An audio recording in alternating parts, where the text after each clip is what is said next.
1980 ये वही साल था जब फिल्म इंडस्ट्री में बहुत सा बदलाव देखने को मिला। कुछ अच्छे बदलाव देखने को मिले तो कुछ अच्छी फिल्में भी रिलीज हुई। लेकिन इस बात से भी इनकार नहीं किया जा सकता कि अगर हम फिल्म इंडस्ट्री के सबसे खराब समय की बात करें तो वो 80 का दशक ही था। किन तीन स्टार्स की तूती बोलती थी इस दशक में, कैसे स्टार्स के साथ साथ एक्टर्स को भी इस दशक में सम्मान और फिल्में मिलने लगी, और इसी 80s में कैसे राज कपूर ने फिल्म को हिट कराने के लिए एक नए फॉर्मूले का इजाद किया, इन सब पर आज की चर्चा रहेगी। वेलकम टू पलट तेरा ध्यान किधर है।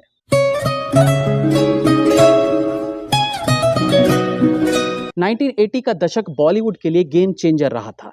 एक तरफ जहां देश के पॉलिटिक्स और अन्य मुद्दों को लेकर फिल्में बनाने की होड़ थी, तो वहीं बॉलीवुड अपनी खो चुकी ऑडियंस को वापस थिएटर में लाने के लिए भी संघर्ष कर रही थी। 80s के शुरुआत का समय ऐसा था कि ऑडियंस थिएटर से गायब हो चुके थे। फिल्म इंडस्ट्री में अमिताभ बच्चन, जितेंद्र और मिथुन चक्रवर्ती ही तीन ऐसे एक्टर्स थे जो जैसे तैसे इस इंडस्ट्री को अपनी फिल्म से आगे बढ़ाने की कोशिश में लगे हुए थे। दुश्मनों को माफ करना इंसानियत है, लेकिन मक्कारों को माफ करना बेवकूफी है। सिंगल स्क्रीन्स में कोई नई फिल्म लगाने के लिए तैयार नहीं था। ऐसा होने के कुछ कारण थे।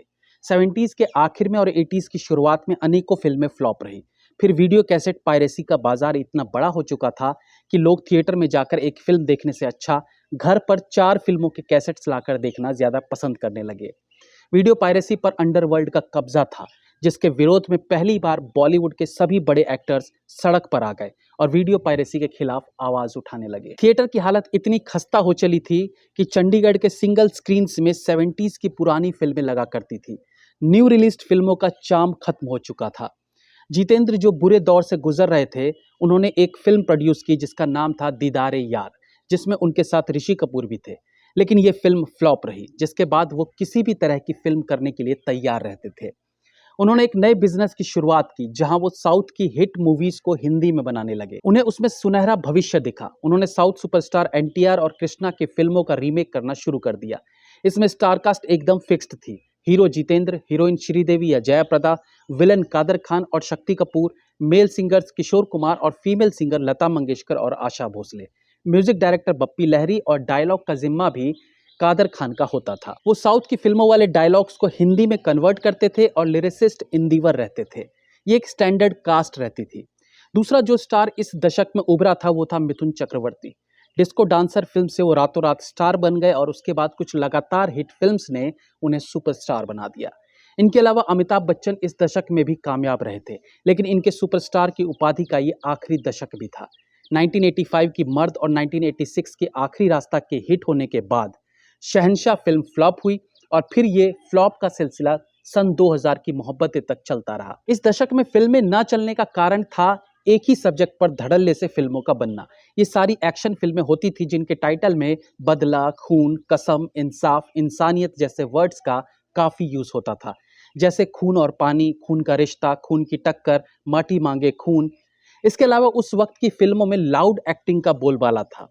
अब वीडियो पायरेसी, खराब फिल्मों का निर्माण, सिंगल थिएटर पर ताले लग ही रहे थे कि राज कपूर एक नए ट्रेंड के साथ वापसी करते हैं।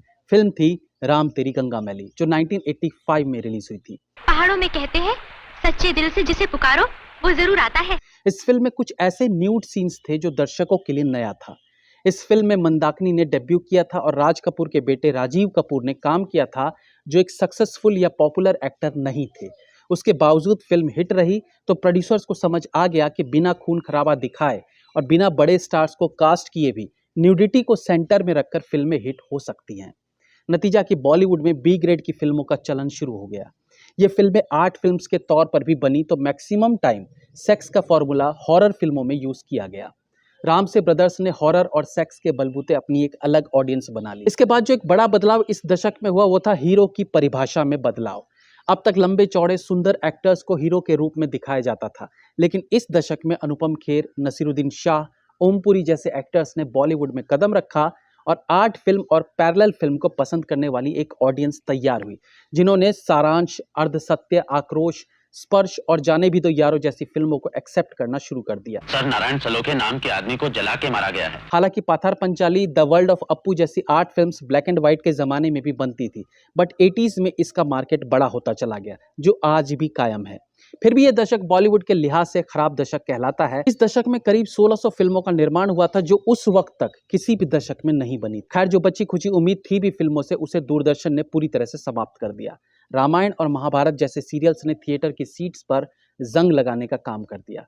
इन सीरियल्स का इतना वर्चस्व था कि सिनेमा हॉल्स में एडवर्टाइज किया जाता था कि फिल्म का पहला शो महाभारत के खत्म होने के बाद शुरू होगा। दूरदर्शन आने वाला फ्यूचर बन चुका था और इस बात को अनेकों फिल्म प्रोड्यूसर्स ने भांप भी लिया था। यही कारण है कि B.R. चोपड़ा, अजीज मिर्जा, कुंदन शाह और रमेश सिप्पी जैसे डायरेक्टर्स, प्रोड्यूसर्स दूरदर्शन पर टेली सीरियल्स बनाने में लग गए। हाँ, इस दशक के अंत में कुछ यंग डायरेक्टर्स ने फिल्म इंडस्ट्री में कदम रखा, जैसे मंसूर खान और सूरज बड़चात्या, जिन्होंने एक नए तरह की फिल्म मेकिंग और नए विजन के साथ फिल्में बनानी शुरू की। कयामत से कयामत तक और मैंने प्यार किया जैसी फिल्में बनाई, जिन्होंने फिल्म के साथ साथ म्यूजिक इंडस्ट्री को भी वापस खड़ा करने में योगदान दिया। एक्शन मूवीज धीरे धीरे फैमिली ड्रामा में तब्दील होने लगी और लोगों को वो पसंद भी आने लगा था।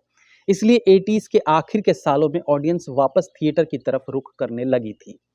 ये एक ऐसा दशक था जब फिल्म इंडस्ट्री ही नहीं, देश में पॉलिटिकल उथल पुथल के साथ बाकी क्षेत्रों में भी बहुत फेरबदल हो रहा था, जिसके कारण भी बॉलीवुड का ग्राफ नीचे जाने लगा। ऑफ कोर्स इस दशक में नाम, मेरी जंग, हीरो, राम लखन, परिंदा, मिस्टर इंडिया, घायल जैसी फिल्में भी बनी, जिनमें काम करने वाले एक्टर्स आगे चलकर बड़े स्टार्स बने। 80s की फिल्मों को लेकर आपकी क्या राय है, हमें कमेंट सेक्शन में जरूर बताइएगा। Be safe, have fun. मिलते हैं अगली बार फिर किसी नए एपिसोड के साथ। तब तक के लिए